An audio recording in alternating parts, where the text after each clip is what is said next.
Hello and again welcome to the second lecture of reproduction in organism. ठीक है, तो बेटा जी लास्ट लेक्चर में हमने देख लिया था the basic definition of reproduction, the mode of reproduction, कितने टाइप के रिप्रोडक्शन होते हैं और उसमें हम डिस्कस कर रहे थे किसको, एसेक्सुअल रिप्रोडक्शन को, जहाँ पे ओनली सिंगल पेरेंट इन्वॉल्व होता है. ठीक है, उनके उस प्रोडक्शन को या उस रिप्रोडक्शन के जो मेथड है उसको किस तरीके से किया जाता है, क्या मेथड्स उस पर लगाए जाते हैं, उन मेथड्स की हमने बात की थी. फिजन, बर्डिंग, फ्रेगमेंटेशन एक्सेट्रा, इन सब की बात की थी. ठीक है, अब हमें जो बात करनी है हमारे next asexual method, that is vegetative रिप्रोपोगेशन.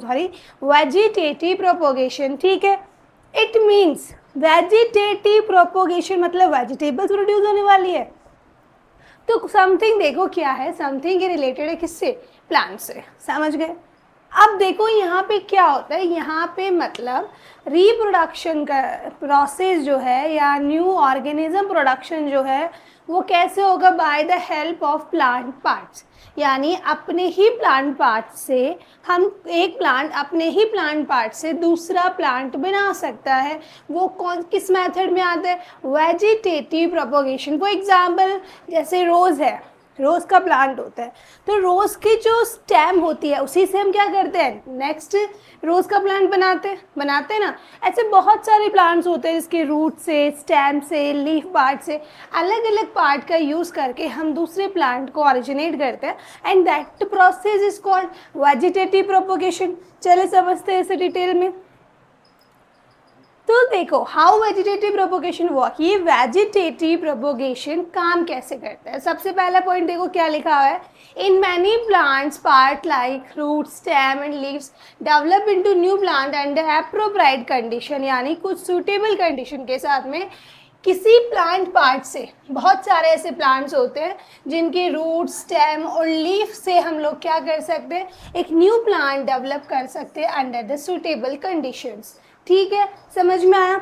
Next artificial method, इसमें एक ये तो था हमारा वेजिटेटिव प्रोपोगेशन, एक आता है तुम्हारा आर्टिफिशियल मेथड. आर्टिफिशियल मेथड में क्या होता है, लेयरिंग और ग्राफ्टिंग यूज इन एग्रीकल्चर. यानी किसी एक प्लांट के पार्ट को कट करके उस पर कोई लेयर लगा के एक प्लांट के दूसरे पार्ट पे लगा के क्या किया जाता है, एक न्यू प्लांट का फॉर्मेशन किया जाता है, उसे हम क्या बोलते हैं, आर्टिफिशियल मेथड्स कहते हैं. ठीक है, used for growing crops like sugar cane, roses और ग्रेप्स.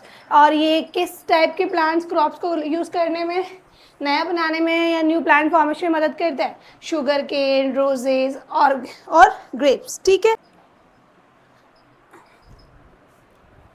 अब देखो हमने यहाँ पे वेजिटेटिव प्रोपोगेशन को ही समझ लिया कि अपने किसी प्लांट अपने पार्ट लाइक रूट, स्टेम और लीफ से कोई न्यू प्लांट का फॉर्मेशन करा है तो वो किस में आएगा, वेजिटेटिव प्रोपोगेशन में आएगा. ठीक है, वेजिटेटिव प्रोपोगेशन एक नेचुरल मेथड है, एक नेचुरल मेथड है जिसमें ह्यूमन ने इसको कोई डेवलप नहीं किया है. बट ह्यूमन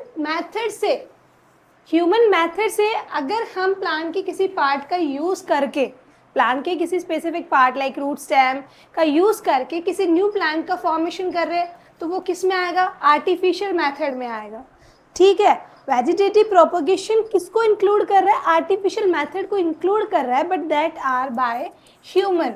ह्यूमन क्या करेगा, किसी भी स्पेसिफिक पार्ट को, फॉर एग्जांपल रूट पार्ट को कट करके, किसी प्लांट की रूट को कट करके कहीं और जर्मिनेट करवा रहा है, that comes under the condition called artificial method.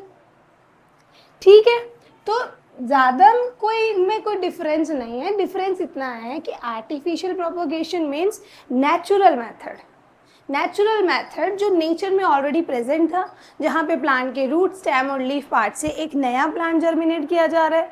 ठीक है, और आर्टिफिशियल मेथड में ह्यूमन के थ्रू, ह्यूमन क्या करेगा, ह्यूमन किसी स्पेसिफिक पार्ट को कट करके, उसकी लेयरिंग करके, ग्राफ्टिंग करके, कट करके एक न्यू प्लांट को जर्मिनेट करेगा. ठीक है, और ये हमें किस में देखने को मिल सकती है, शुगर केन, रोजेस और ग्रेप्स में देखने को मिल सकते हैं, और भी बहुत सारे ऐसे प्लांट्स हैं. आगे देखो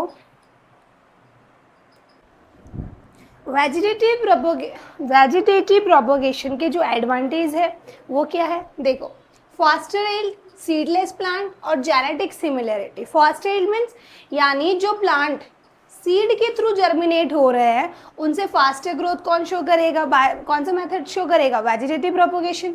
और सीडलेस प्लांट ऐसे प्लांट जो सीड प्रोड्यूस नहीं करते, लाइक ऑरेंज, रोज, जैस्मिन, बनाना, ये इनके पास भी कैपेबिलिटी होगी प्रोपोगेट करने की, ठीक है। नेक्स्ट आता है जेनेटिक सिमिलरिटी। इट मीन्स ये प्लांट्स भी अपने पेरेंट प्लांट के रिगार्डिंग क्या होंगे, सिमिलर होंगे, ठीक है। ये किसके एडवांटेज है, हमारे वेजिटेटिव प्रोपोगेशन के, ठीक है। अब यहाँ पे एक एग्जाम्पल की बात करते हैं हम। एग्जाम्पल वेजिटेटिव प्रोपोगेशन किसमें, ब्रायोफाइलम। ब्रायोफाइलम ऑलमोस्ट आप लोगों ने अपने घर पे भी इसको लगे हुए देखा होगा, बहुत ज़्यादा मेडिसिनल इसकी इम्पोर्टेंस भी है, ठीक है।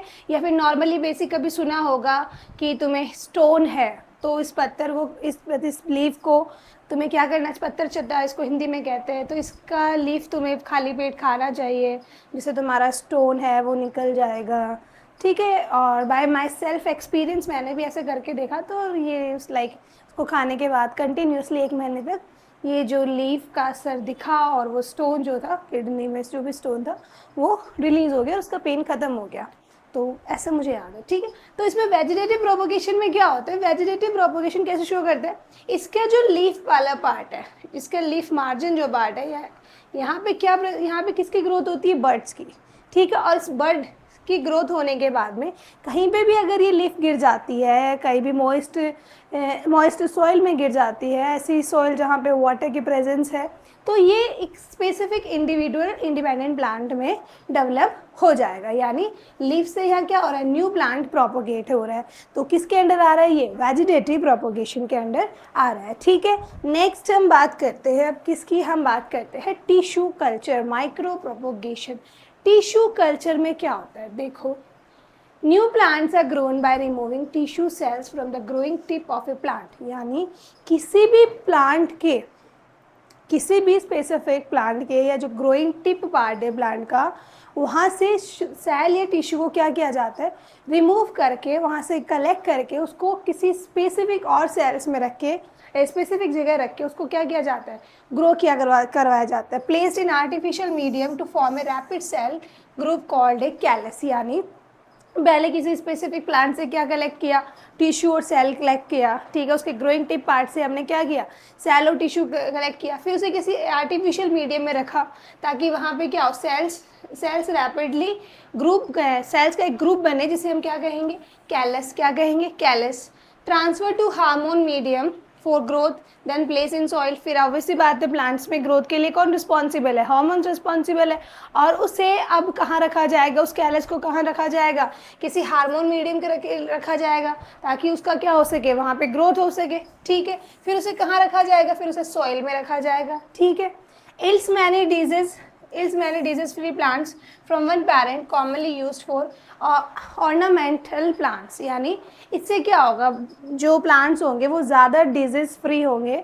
यानी एक गुड प्लांट, एक mature plant, disease resistant plant जो है, विदाउट डिजीज प्लांट है, वो हम टिश्यू कल्चर के थ्रू क्या कर सकते हैं, ग्रो कर सकते हैं, ठीक है। मोस्टली ये जो टिश्यू कल्चर होता है कहाँ शो होता है या किस में किया जाता है, मोस्टली ऑर्नामेंटल प्लांट्स जो होते हैं उनके लिए क्या किया जाता है, टिश्यू कल्चर टेक्निक यूज़ की जाती है, ठीक है। समझ में आया, फिर से ध्यान दे लो।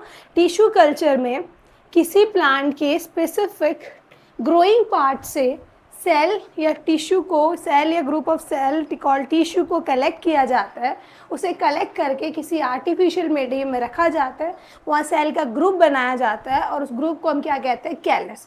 फिर इस कैलस को किसी हार्मोनल मीडियम में रखा जाता है। और हार्मोनल मीडियम में क्यों, क्योंकि ग्रोथ करवाना है। और वहाँ पे इसकी स्पेसिफिक ग्रोथ होने के बाद में इसे कहाँ रखा जाएगा, सॉइल में रखा जाएगा, ठीक है। और फिर उसके बाद में क्या होगी, इसकी ग्रोथ जो प्रॉपर जो मैच्योरिटी है या डेवलपमेंट है वो शुरू हो जाएगा, ठीक है।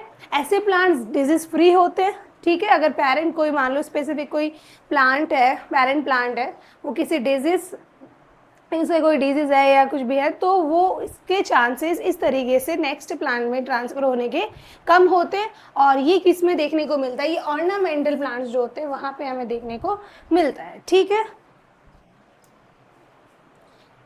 नेक्स्ट हम बात करते हैं हमारे last asexual method of reproduction, that is spore formation. Spore formation जो हमें देखने को मिलता है उसका एक एग्जाम्पल है, वो है राइजोपस, ब्रेड मोल्ड, आप सभी ने देखा होगा। Thread like structure, hyphae are non reproductive. इस ब्रायोफाइलम के स्ट्रक्चर में आपको धागे जैसी स्ट्रक्चर तो दिखाई दे रही है, इसे हम क्या कहते हैं, हाइपी कहते हैं। ये नॉन रिप्रोडक्टिव पार्ट होता है किसका, राइजोपस का, ठीक है। Tiny blob on a stick structures are sporangia. ये जो बॉब लाइक स्ट्रक्चर आपको दिख रही है, ब्लॉब लाइक स्ट्रक्चर जो आपको दिख रही है, इसे हम क्या कहते हैं, स्पोरेंजे कहते हैं। और इसमें क्या प्रेजेंट होते हैं, स्पोर्स प्रेजेंट होते हैं, ठीक है। Spores have thick wall, in spores की थिक वॉल होती है। दे जर्मिनेट अपॉन ए मॉइस्ट सरफेस, यानी इट मीन्स ये जो ब्लॉब लाइक स्ट्रक्चर आपको दिखाई दे रहा है, इसमें क्या पाया जाता है, इसमें स्पोर्स पाए जाते हैं। और ये स्पोर्स क्या होते हैं, यहाँ से हट के किसी मॉइस्ट सरफेस में जाके न्यू राइजोपस का फॉर्मेशन करता है। तो इस तरीके से क्या होता है, new Rhizopus, new bread mould जो है, सॉरी ब्रेड के जो न्यू राइजोपस जो है उसका फॉर्मेशन होता है, ठीक है।